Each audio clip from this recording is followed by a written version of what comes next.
लेकिन कहते हैं साहब, उस समय कहते थे नहीं जेल में रहकर के उपचार करेंगे, अब कहते हैं जेल तो बड़ा नरक था, अब उनको जेल नरक लगने लग गया।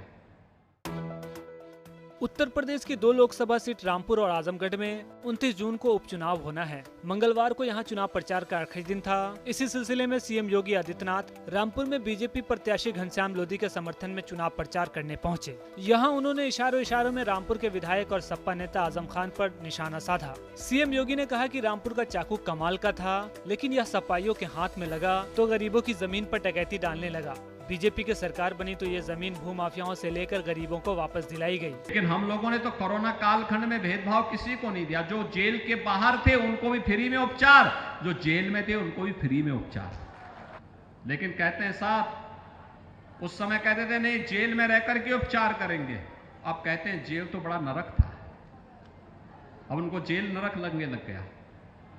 उस समय कहते थे कि जेल ही हमारे लिए जन्नत है।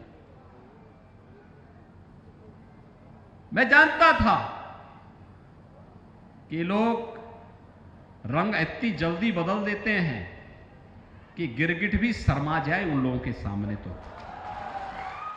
जनता ने 5 साल के लिए किसी व्यक्ति को भेजा था चुन करके, अब उनके कारनामे ऐसे थे कि उनको चुनाव के बाद से लगातार जेल में रहना पड़ा।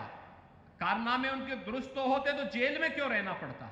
बता दें कि अखिलेश यादव राज्य में हो रहे दोनों सीटों पर उपचुनाव में प्रचार करने के लिए अभी तक नहीं पहुंचे हैं। उन्होंने इस चुनाव में दूरी बनाई हुई है, हालांकि इसकी कोई ठोस वजह सामने नहीं आई है। माना जा रहा है कि यह उनकी राजनीति का कोई अहम हिस्सा है।